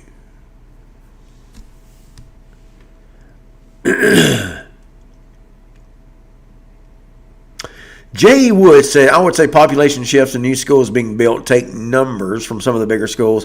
Has a lot to do with it. Also, leadership in program definitely matters. I'll buy that. I got you. Glenn Bridges, he got a pick to win the game. Luttrell, who are you talking about? Do tell. No secrets here. Come on. Washington County, that's another good one. Armand Rashad. Wasn't there an Armand Rashad, famous wide receiver? Who am I thinking about? Was that you?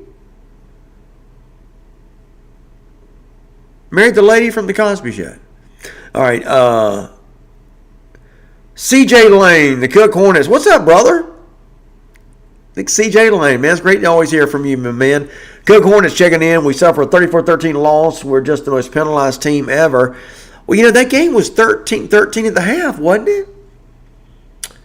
And then I heard where Pierce County actually started throwing the football. I thought, am I hearing things? Sean Brown says, I was at that game, North Gwinnett and Colquitt. How about that? Some assistant coaching mistakes cost them. Yeah, you're right. That was exactly it.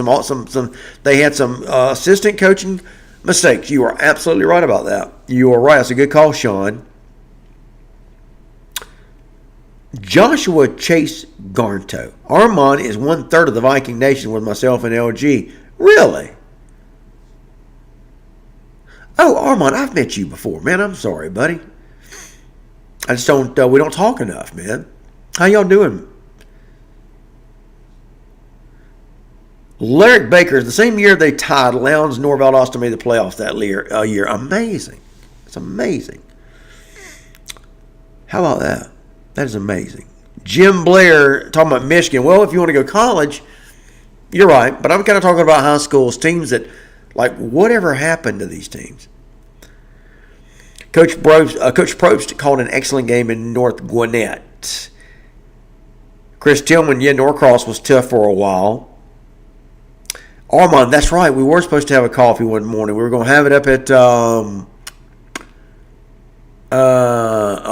owns the coffee shop up there, man? I'm drawing a blank. We need to go have that coffee. Let's do that. Evan Reese, what's up, buddy? I might be the first to say, but I don't think 5A is as deep this year as last year. What's up, Evan? Good to see you on the show, buddy. Maybe.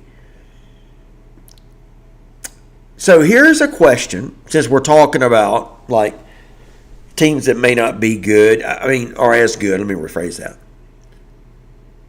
I'm very interested to see what's going to happen with Gainesville.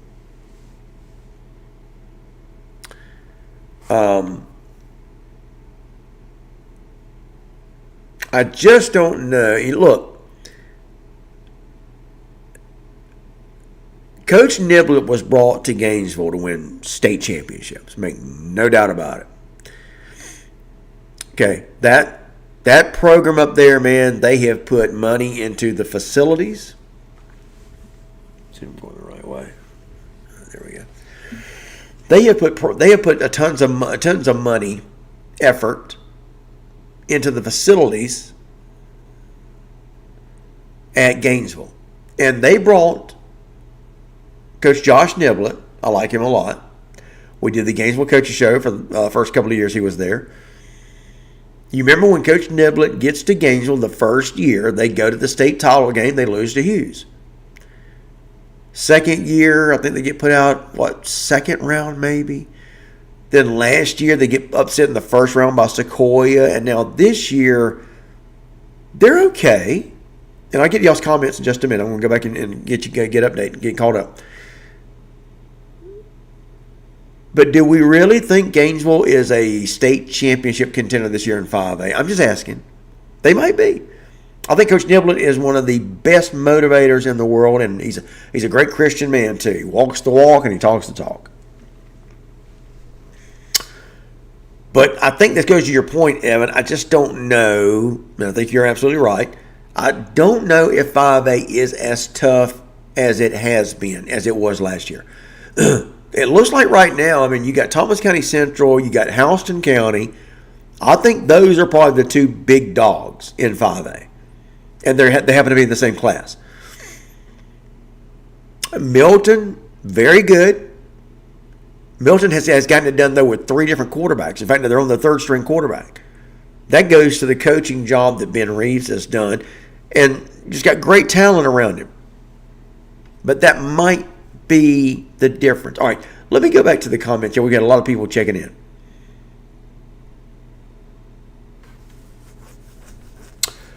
Chris Tillman, TCC is a beast in 5A. Yes, they are.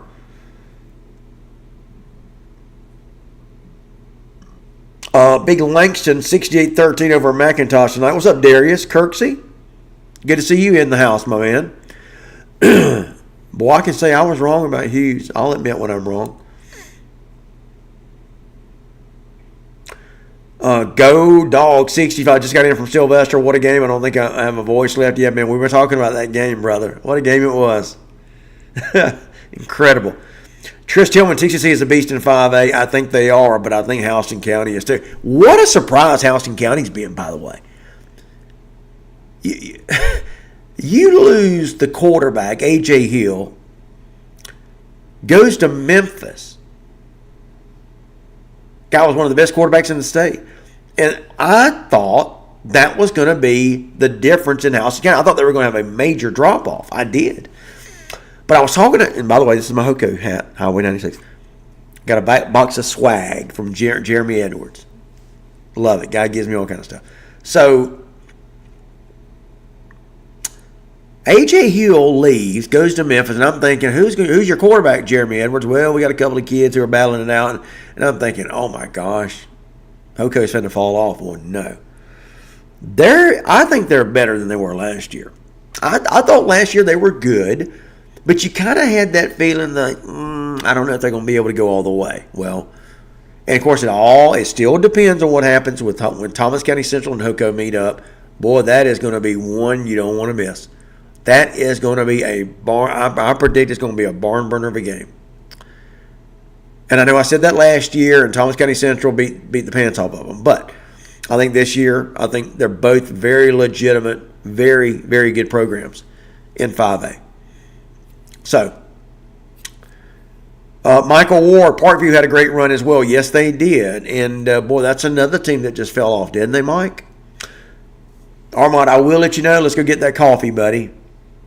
At whose shop is that? I can't believe it. He's just what's the shop's name? Loving a Mug.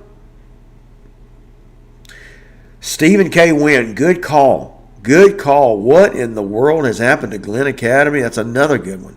Rocky Hidalgo, man, I love the guy. He's a great coach, and Stephen, I'll say this, and I don't know, Ross or Sutherland, are you in the show here?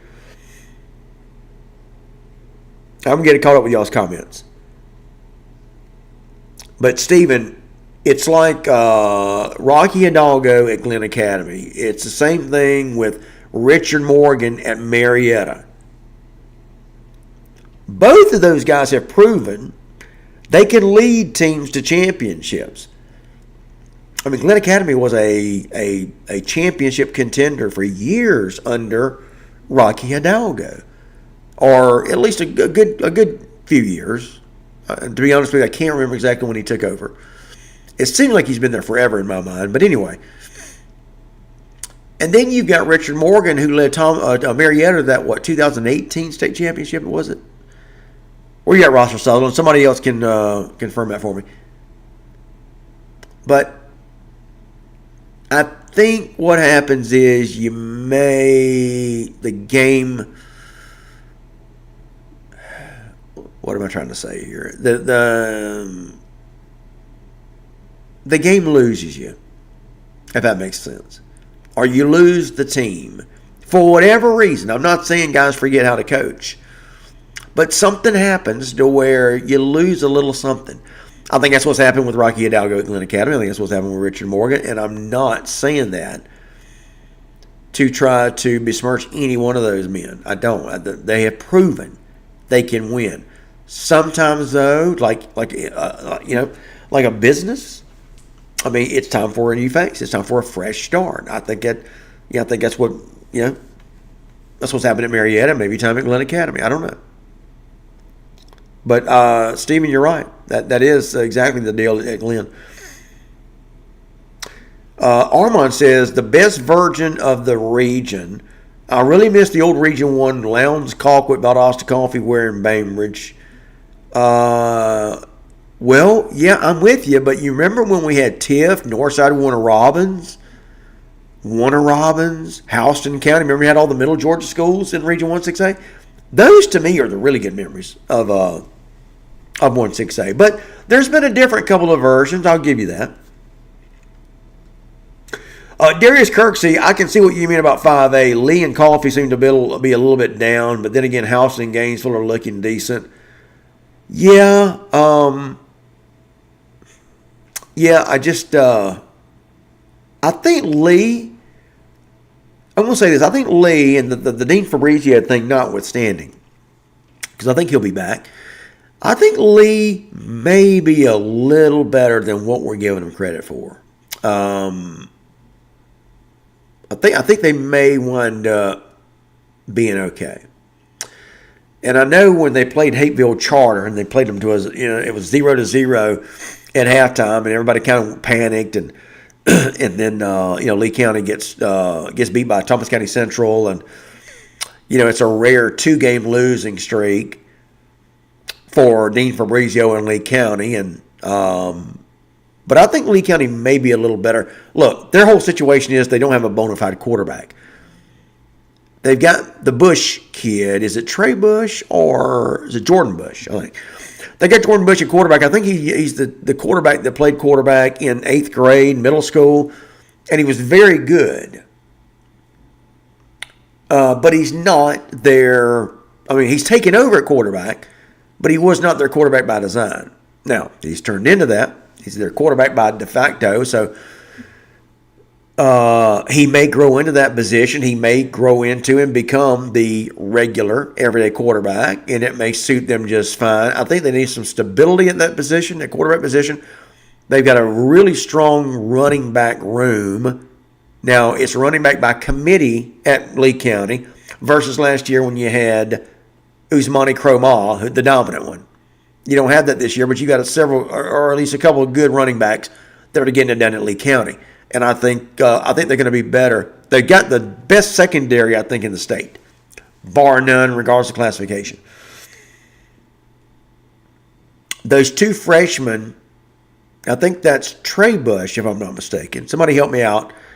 But you had those two freshmen that started every game last year. Freshmen. And now here they are in their sophomore year, and they're only going to get better. They're already very good. You got the two corners and the safety.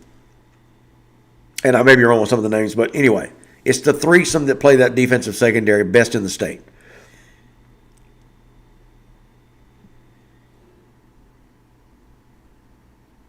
So, but I just don't know if Gainesville is the, I don't know. I don't know. Gainesville and Milton's going to tell us a lot, I think. Just like it did last year. We were there last year. That was the ITG Next Game of the Week. We were up at Gainesville's brand new press box, best I've ever been in. And that game was close for about 3 quarters, and then Milton and Luke Nickel take over and pull away and proved why they are, or were at least, back-to-back state champions. They may make it 3 in a row. I don't know.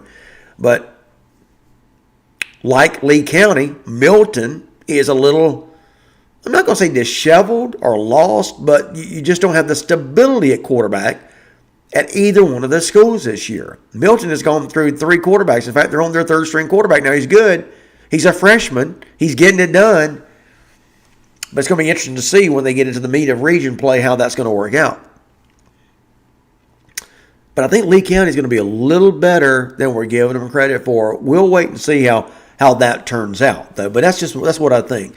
Coffee, obviously, this is a down year. Mike Coe had told me back in the preseason they were young. They were going to be young this year, and he's right. Things go into cycles, but Mike Coe has really done a great job since he arrived at Lee County. At Coffee. But I had picked Lee County to win that game tonight, and they did. By the way, the final night score tonight, Lee County Coffee was what, guys? What was the final in that game? Somebody help me out. All right, Lyric Baker says, as soon as I ask whatever happened to a particular team from forever back, then boom, LaGrange says, here we are, and yes, we're back. So what did they do tonight? The LaGrange Grangers.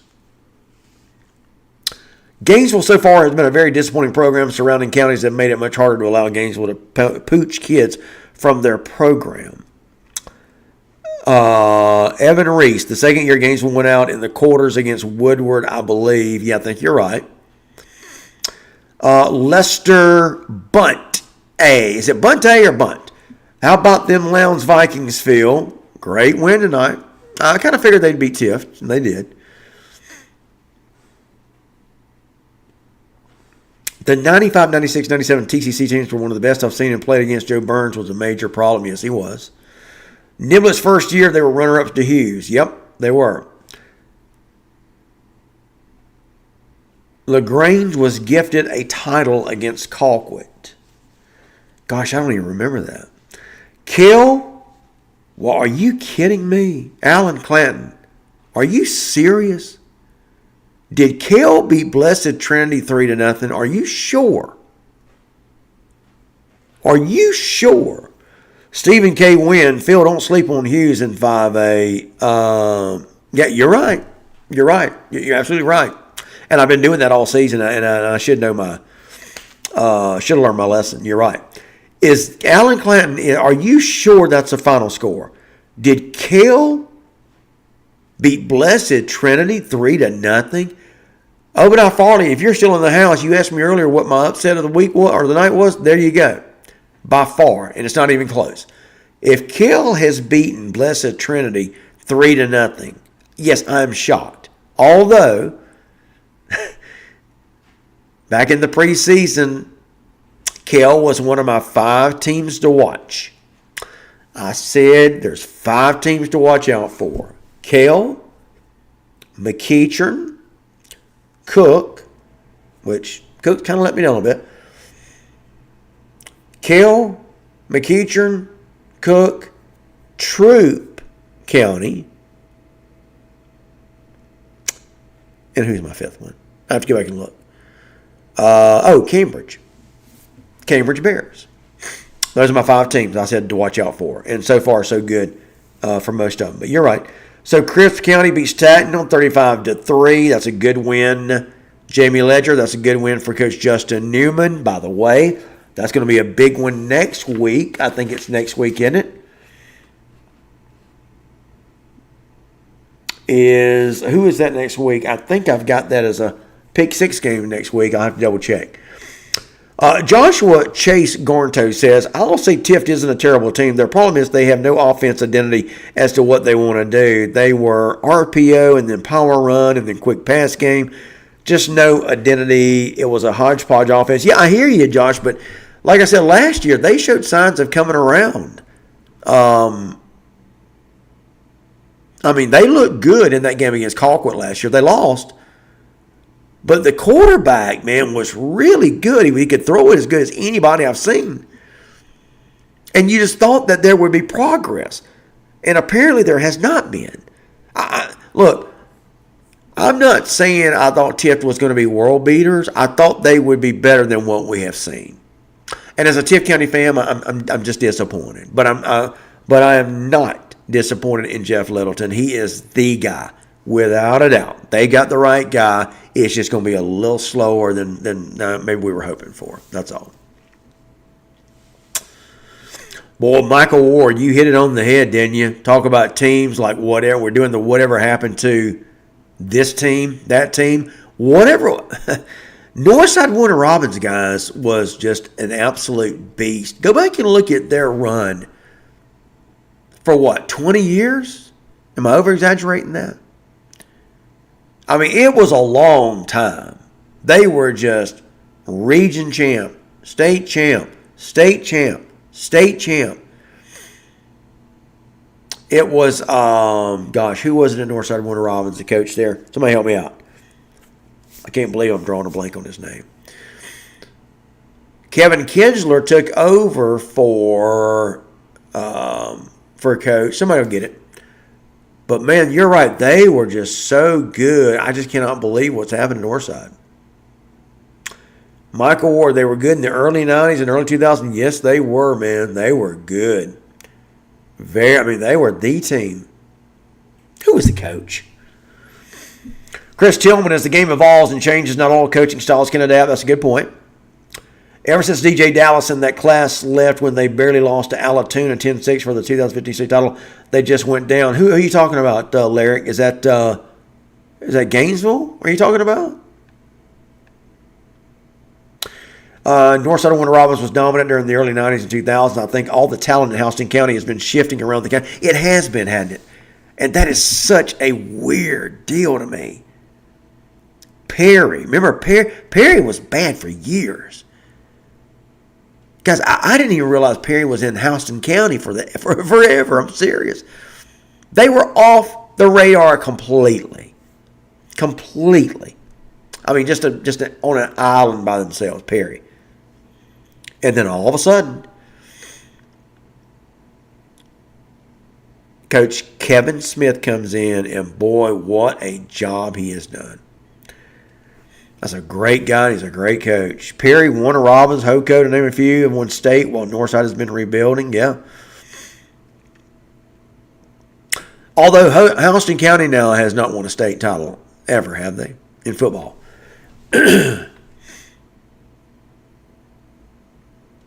Richard Morgan isn't it? No, I know he is. I know he's not at Marietta anymore. I know that.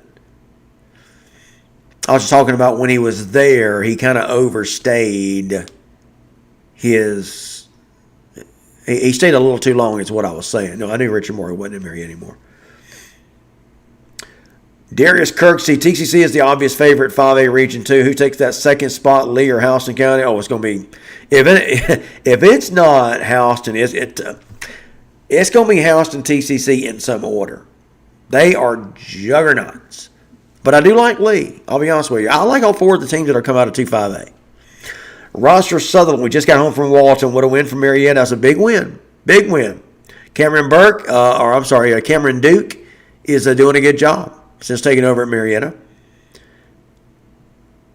They turned off the scoreboard real quick. That's a big win for Marietta. It's on the North Cobb next week for a potential region championship. Roster, I know you were excited, buddy. Milton, Darius Kirksey agreed. Milton, Gainesville has huge implications for sure. Yeah, that's going to be a big one. Going to be a big one. Larry Godwin, what's up, LG? How about them Vikings? Lee County 35-14 over Coffee tonight. By the way, I predicted Lee County to win it. I thought it'd be a little bit closer. Again, rebuilding year for Coffee. They got a very young team. KJ DeBruce, the running back. Boy, they could have used a couple of more years of Ty Woodgett, couldn't they? You guys remember last year against Sequoia? Guy, what did he run for, like 600 yards? Almost 700 yards? What a night that was.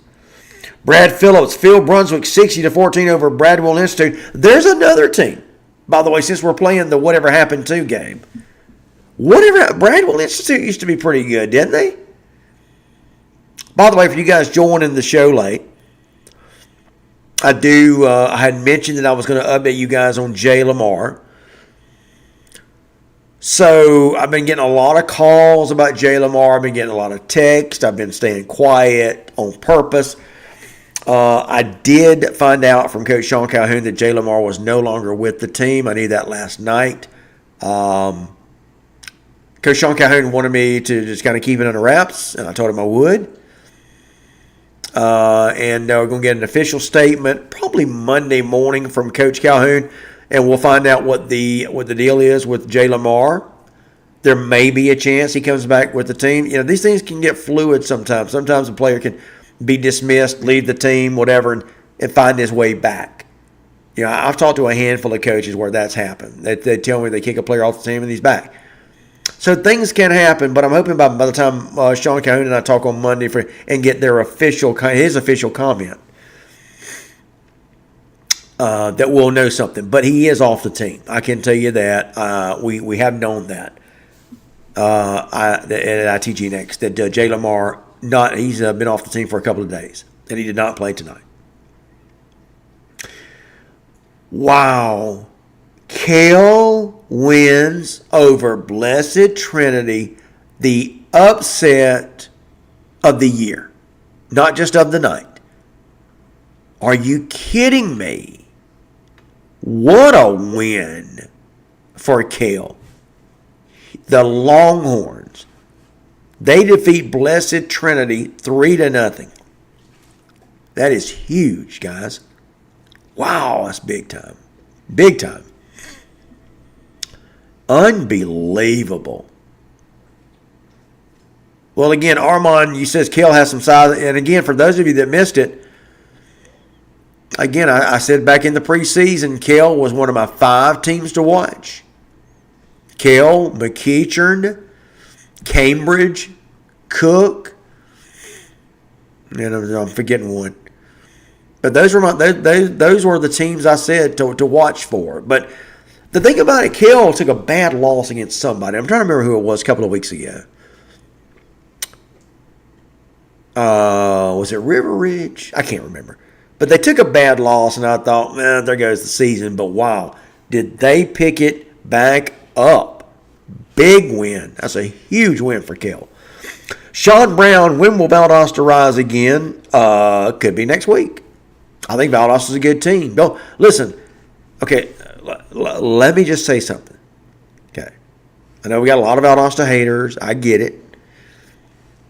But this Region 1-6A, it's going to be like this. It's going to go tit for tat. Am I surprised that Colquitt won tonight? Somewhat, but not really. I mean, I knew it was going to be a nip-tuck game. I predicted Valdosta to win 28-21. I knew it was going to be a close game. Am I surprised that Colquitt won? No, I'm not. I'm really not. Now, Valdosta really shot themselves in the foot tonight from what I understand. But that's the way region games go. And, guys, I have been saying this about Valdosta. I said it last week. I said it the week before. This is what they've got to overcome. Okay? One step forward and 2 steps back. Remember Valdosta was on the roll last year and they get beat by Richmond Hill by 3 touchdowns? This is what Valdosta's got to overcome. And I've said this. I've said it to anybody that'll listen. Valdosta has got as much talent as anybody does. I don't think they should have gotten beat. I think it's the last 2 years they've been put out by Carrollton, and the game was over pretty quickly. And I'm talking about the playoffs. I still think Valdosta has got a very good team, but this is the stuff they've got to avoid. When they get a big win, impress everybody, like they did last week over Camden, and then you come back tonight and you lose like you did. This is kind of this pattern that Valdosta's been on. It's kind of their identity. And that's not an identity and a personality you want to maintain. And that's not what you want people to know you by. But that's what Valdosta has turned into. It has. All right, got about 10 minutes left to go in the show. You guys hang with me. 10 more minutes. Let's end this thing with a bang. Coach Nix, that's right, Conrad Nix. He's the guy that built Northside Warner Robins into a juggernaut of a program. And, man, that whole thing up at Houston County, and I mean the county, not the football team, but that whole thing up there at Houston County is so fascinating. Perry comes out of nowhere to be a state champion. Houston County was nobody's team. Now they're a juggernaut. Northside Warner Robins falls off the face of the earth. So does Warner Robins. I mean, Warner Robins got beat by Wayne County last week. And they got beat tonight. I love Shane Sams, head coach at Warner Robins. But I have said this so many times, and I'm going to say it again. Always watch when you've got a long-time winning established coach leave. Maurice Westbrooks leaves Warner Robins. Casey Soliday leaves Irwin County. That's just a couple of examples. When Lenny Gregory leaves Collins Hill. Now, my buddy Drew Swick takes over, and they've bounced back okay. But when you see these coaches that are at these championship caliber programs, when you see them up and leave, that is red flag city. That something's about to happen. I'll throw Jeff Littleton in there. Jeff Littleton leaves Bainbridge. Now, they give him a good deal at Tiff County, so that kind of explains that. But, nevertheless, Bainbridge has not been this bad in forever. So there's another example. Good coach, longtime coach leaves. You just got to wonder if these coaches see what's coming. If they see that the cupboard's about to be bare. Coincidence? I don't think so. What do you guys think? Am I off base? I think I made a pretty good argument, though. And I've given you just a couple of examples.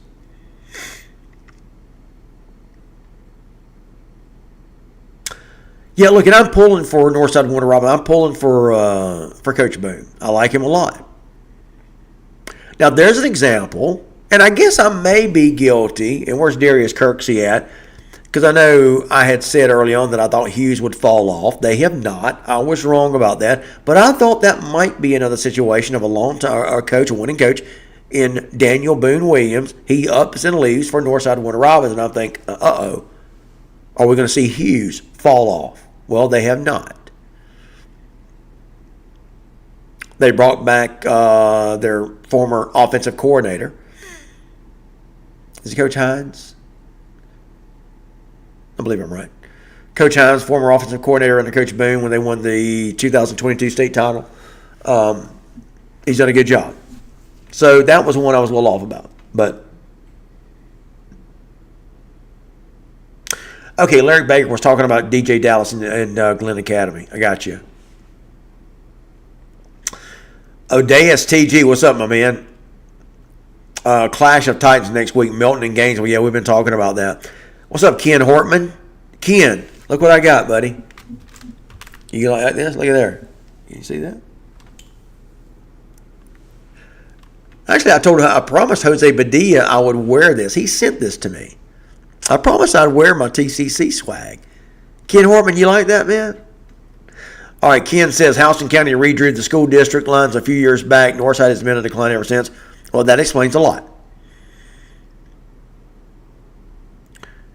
Milton quarterback Ben Halevi is playing like a seasoned vet. He's the freshman, right? Shout out to that O-line, Landon Gee and Joshua Evans. Man, what great coaching they've got there. Love Ben Reeves. Great dude. We got a great relationship with Milton. Corey Keys, the athletic director there. My buddy Sly, who was there. Just great folks. Darius Kirksey, you mentioned Milton on their third-string quarterback. Any news on their starter, Baker? Yes. I actually asked Ben Reeves, I think it was last Monday's show while the show was going on. Darius, I reached out to Ben Reeves, and he told me that they were hoping then that Derek Baker was going to be coming back in a couple of weeks. But I got to be honest with you. Okay? What do you do, guys? You got Derek Baker. You remember he came in, he played in the Buford game. Really impressed. That's the only game Milton's lost. But I tell you, they played well. He played well. That was really his coming out party. Remember, he was the guy that transferred. He was one of the two people that transferred this offseason. You had the Albritton kid, Braylon Albritton, who had transferred from Milwaukee. On Christmas Day last year, he announced that. And then you had a month later, Derek Baker announced he was leaving Fort Lauderdale's St. Thomas Aquinas and coming to Milton. So you had two guys, two big, highly recruited guys land at Milton same week. And then by the end of spring break, though, Ben Reeves is telling me, yes, Derek Baker's job. He won it. And then now Britton leaves and goes out to Mississippi. And he's doing a good job out there. Good for him. But Derek Baker wins that job. He gets injured in that first game against Buford, goes out with the hand injury, and we haven't seen him since. Milton, in the meantime, goes to the second-string quarterback. He plays okay. And then you've got, what's his name? Ben Halevi. Freshman quarterback, and he's playing fantastic. My question is, when Derek Baker's healthy, what do? Do you kick the freshman to the curb? I mean, if he's hot, he's hot. So what you going to do? I think it's a question that's a situation that bears watching for sure. So, Darius, there it is, man. And I'll probably get an update from Coach Ben Reeves this weekend. And on Monday night's show, Extra Point starts at 5:30. I'll have you guys an update, I'm sure, on Jay Lamar by then. I'll talk with Sean Calhoun. And I'll also get an update from Ben Reeves at Milton on what's going on with Derek Baker. Chris Tillman, yes, I've been trying to keep everybody updated with Jay Lamar in case you missed it. Again, I knew last night he was off the team. But going to get an official statement from Sean Calhoun probably this weekend sometime. Fred Taylor, what happened to the Lee County coach? He took a leave of absence. He's out for maybe a couple of weeks, we're hoping. He's still the head coach of the team. He's just on administrative leave right now. Trying to get some things sorted out, that's all. Lyric Baker, good point here on Brunswick. Until they get out of that weak region, they'll never find their identity outside of being two and done. You're right. It's a good point. Good point. They win that region every year, and they're one or two and done. You're right. It's good call. And Joshua, you're right. Lowndes did whip Cale. You're right. That may be the game I was thinking about. I was surprised that Cale didn't have a better showing, but I think that may, again, prove that Lowndes is for real. Well, I remember when Lowndes played Cale, a lot of people were saying it was going to be an easy game. Cale is a good team. They proved that tonight beating a really good Blessed Trinity team. So I think that's just even better. Man, if this was next year, see, with this crazy formula that we've got, that not only rewards you for your opponent's strength of schedule, but your opponent's strength of schedule. You see how this would work out in the favor of Lowndes right now? But that's next year. All right, guys, got to wrap things up here. We got a couple of minutes left to go in the show. Let's end it with a bang. Appreciate you guys staying with me.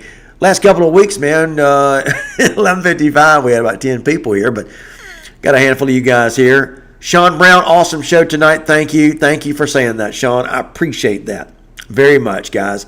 Thank you for the kind words. I'm going to miss some of y'all's comment, and I apologize. I got behind. Brad Phillips, what's up? Andy Powell, what's up? Andy Powell says, makes sense as it's easier to find a new job when you have one and you're performing. Lastly, Phil, says Larry Baker, in some communities with multiple schools, sometimes rezoning of school districts play a big part in schools falling off. Oh, yeah, no doubt. You're right. You're right. But, boy, we do have a lot of these situations where these longtime coaches, take a look at Cedar Grove's coach. What's his name? John. Gosh, man, somebody got to help me out real quick. Cedar Grove. Remember how good they were? 2 years ago, we were up at Hallman Stadium, biggest stadium in the state, for the Sandy Creek Cedar Grove game. It was ITG Next Game of the Week. We were up there. Yours truly calling that game.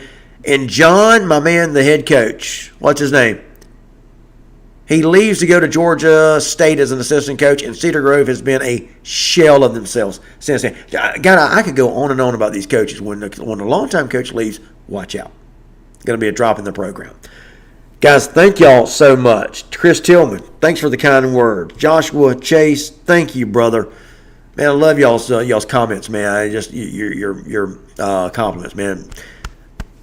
I am honored. I'm humbled. Thank you, Chris. Appreciate that. Tanya Stewart, what's up? I'm trying to catch on.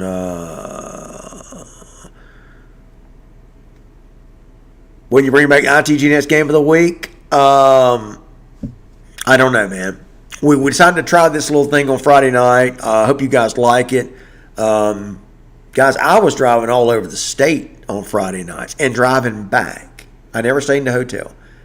We got through at Gainesville last year, the Gainesville-Milton game, about 11:30. I drove back into Valdosta about 5 o'clock that morning. I don't mind it. Doesn't bother me. But this is a little bit better. It's a little bit better. Brad Phillips, great show. Thank you, man. I appreciate that. Thank you for the kind words, guys. Gotta go. Chris Tillman, thank you for the kind words. Thank everybody. Don't forget, subscribe to us at ITG Next. We have all kind of great content. Check us out on Facebook. And don't forget Monday, Extra Point. You guys come back with me at 5:30. We'll do all this all over again. Monday, 5:30. Until then, have a great weekend.